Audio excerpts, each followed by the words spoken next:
आज की कहानी एक ऐसे कत्ल की कहानी है जिसमें कोई सबूत नहीं, जिसमें कोई गवाह नहीं, एकदम एक ब्लाइंड मर्डर। और उस मर्डर को तफ्तीश करनी है पुलिस को। पुलिस 1 साल तक तमाम जी तोड़ कोशिश करती है, कातिल तक पहुंच जाए, कोई सुराग मिले, कोई सबूत मिले, कोई गवाह मिले, लेकिन हाथ खाली, कातिल आज़ाद घूम रहा है और पुलिस केस को सॉल्व ही नहीं कर पाती है। फिर आखिर में एक तोता आता है।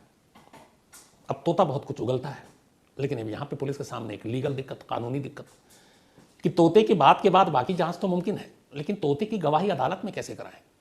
अब एक जानवर, एक परिंदा, कानून की डिक्शनरी में, किताबों में कहीं इनकी गवाही के लिए तो कोई जगह ही नहीं है।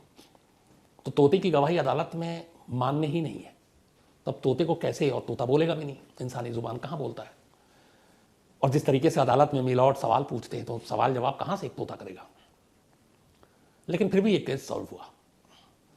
अब कैसे, पूरी कहानी कहाँ की है। ये कहानी है अमेरिका के एक शहर मिशिगन की, और मिशिगन में ही एक जगह है सैंड लेक। इसी सैंड लेक इलाके में एक फैमिली रहती थी। ये फैमिली थी मार्टी एंड ग्लेना की। मार्टी और ग्लेना दोनों हस्बैंड वाइफ थे। हालांकि इन दोनों की ये दूसरी शादी थी। मार्टिन की भी पहली शादी हो चुकी थी वाइफ के साथ, उनकी वाइफ का नाम क्रिस्टीना था, डिवोर्स हो गया। ग्लेना की भी शादी हो चुकी थी, लेकिन उसका हस्बैंड से अपने डिवोर्स हो गया। बाद में मार्टी और ग्लेना ने आपस में शादी कर ली। इन दोनों की पहली शादी से 2 बच्चे थे, और वो दोनों बच्चे इन दोनों के साथ रहते थे। मार्टी की भी ठीक ठाक माली हालत थी, ग्लेना भी जॉब करती थी, सब कुछ ठीक था। लेकिन फिर एक एक्सीडेंट में मार्टी को चोट आ जाती है, लग जाती है, और उसकी थोड़ी सी जो लाइफ है वो चेंज हो जाती है। बहुत ज़्यादा इधर उधर घूमना फिरना टहलना बंद हो जाता है, तो वो ज़्यादातर वक्त अपना शिकार में ही बिता देता है। इधर ग्लेना जो थी उसको शुरू से ही जुए की लत थी।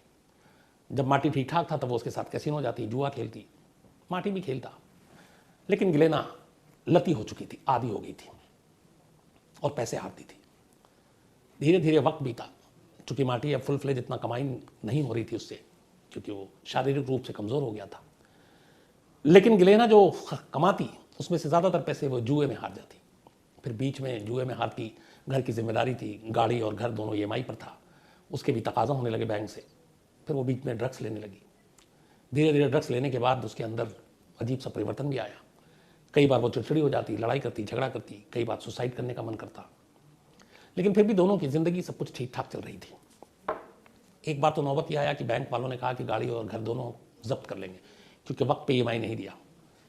मार्टी ने बोला कि तुमको हमने इंतज़ाम करके पैसे दिए।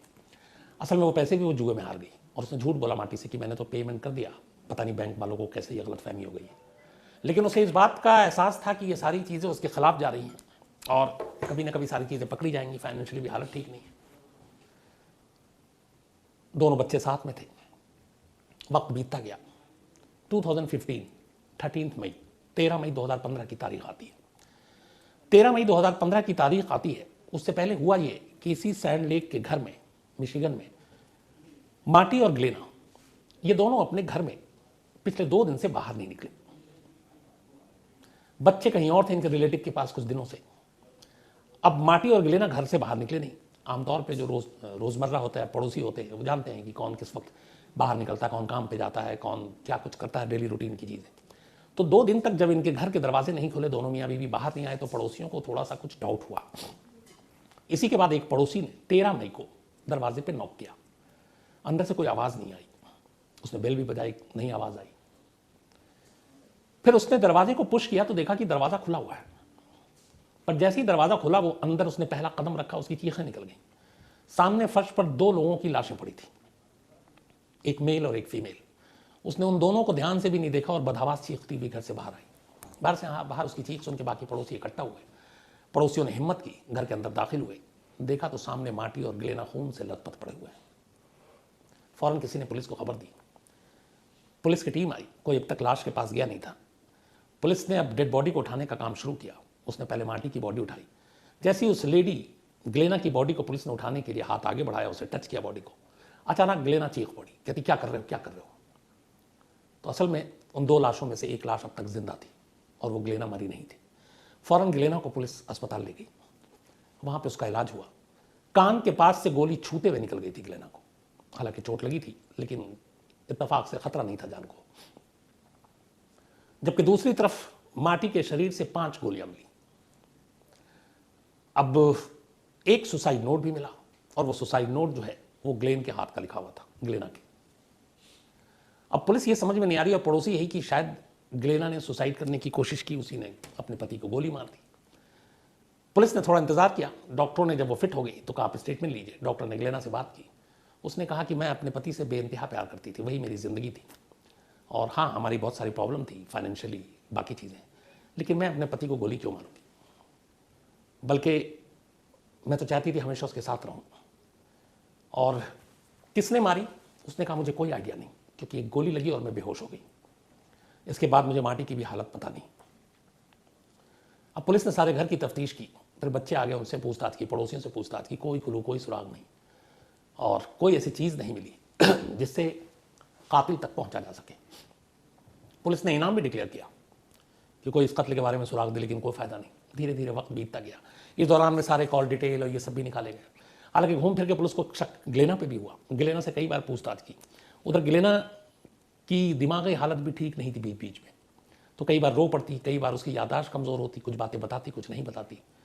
लेकिन कोई ऐसा सबूत, पुलिस को शक तो था लेकिन कोई सबूत ही नहीं था कि वो ग्लेना को कातिल करार दे अपने ही पति का। वक्त बीतता गया, पुलिस के हाथ खाली थे, तमाम तफ्तीश कर ली। 13 मई 2015 को डेड बॉडी मिली थी, और मई 2016 आ गया, मई 2016, 1 साल बीत गया। इस दौरान ये हुआ कि जब ये दोनों लहूलुहान मिले, उसके बाद माटी की मौत हो गई, ग्लेना हॉस्पिटल से घर आ गई, तो माटी की पहली वाइफ क्रिस्टीना ये घर आई, और ये उस वक्त घर आई जब ग्लेना हॉस्पिटल में थी और माटी की डेथ हो चुकी थी। अब बच्चे तो रिश्तेदार के पास थे। ये जो तोता था एक माटी के घर में, ये अफ्रीकी तोता था, ग्रे कलर का, इसका नाम था बड। ये तोता असल में क्रिस्टीना ने खरीदा था जब उसके साथ माटी की शादी हुई थी, पहली वाइफ उसकी। तो जब उसके पहले हस्बैंड की मौत की खबर आई तो वो भी शोक जताने आई। फिर पता चला बच्चे तो अपने नाना नानी के पास हैं, और माटी मर चुका है, ग्लेना हॉस्पिटल में है, घर में बचा इकलौता तोता। अब उसकी देखभाल कौन करे? क्रिस्टीना चूंकि उस तोते के साथ रह चुकी थी, उससे प्यार था, वो उस तोते को उठाकर अपने साथ अपने घर ले जाती है ताकि वो उसकी देखभाल कर सके।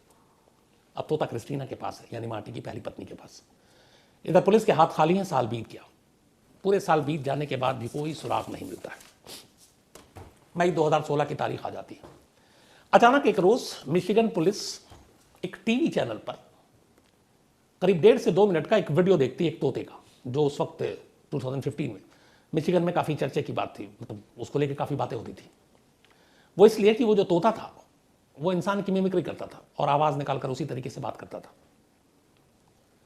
उन्हीं पुलिस वालों में से एक को पता चला कि ये जो तोता है इसका नाम बड है, और ये क्रिस्टीना का तोता है, माटी जिसका कत्ल हुआ उसकी पहली वाइफ।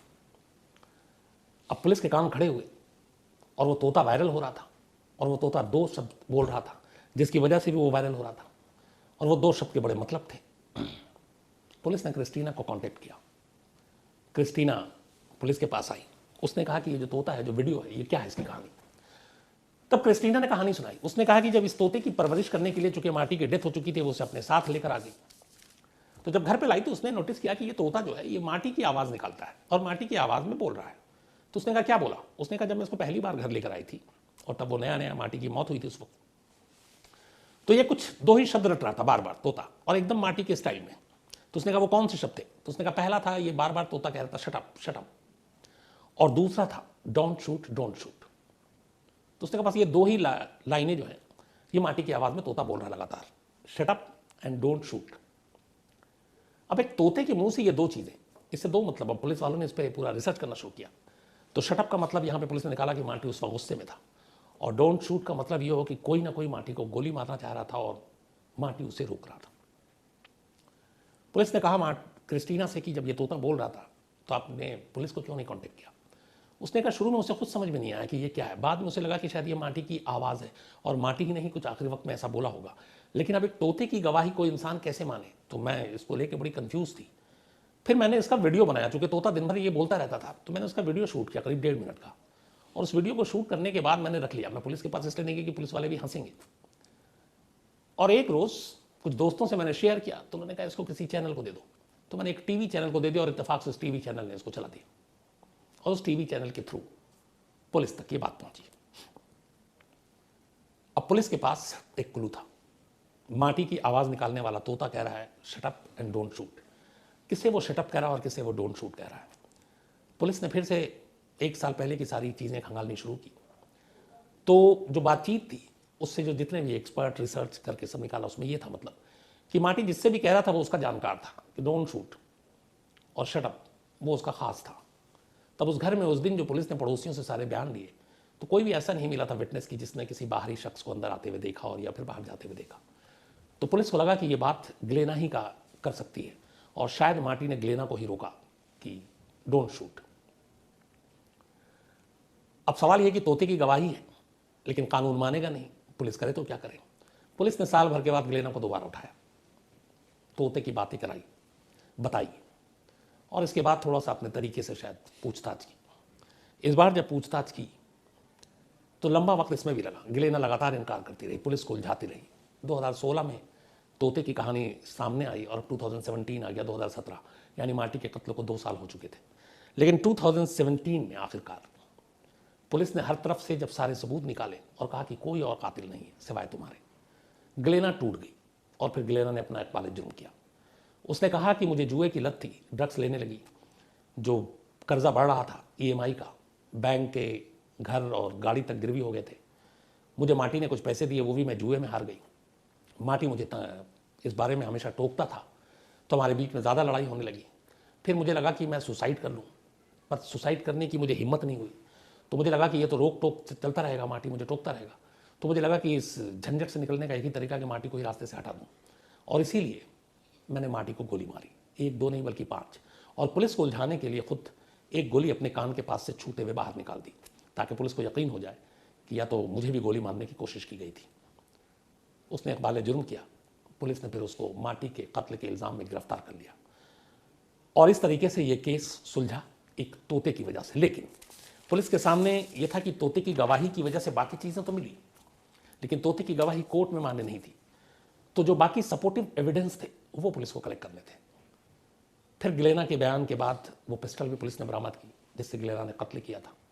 वो मोटिव भी सामने आया, फिर वो सारे फिंगरप्रिंट्स भी मिले। सारी चीज़ें काफ़ी थी ग्लेना को कातिल करार देने की।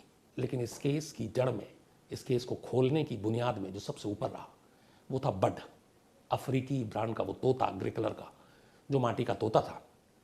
और ग्लेना जो है जब कत्ल हुआ तब ये चीज़ गलती कर बैठी थी।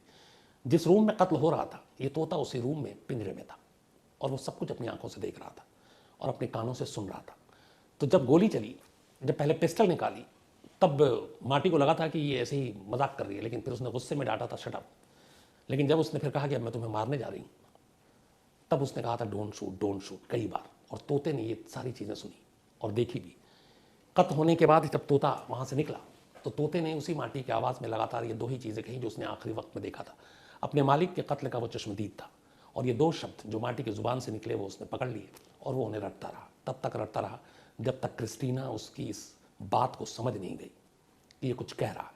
और इस तरह से एक तोते ने अपने मालिक के कत्ल का राज उगल दिया और कातिल तक पुलिस को पहुंचा दिया। तो ये थी कहानी, एक तोते की कोशिश, एक तोते की वजह से एक इंसान का पकड़ा जाना। कैसी लगी कहानी, आप ज़रूर अपनी राय दीजिए।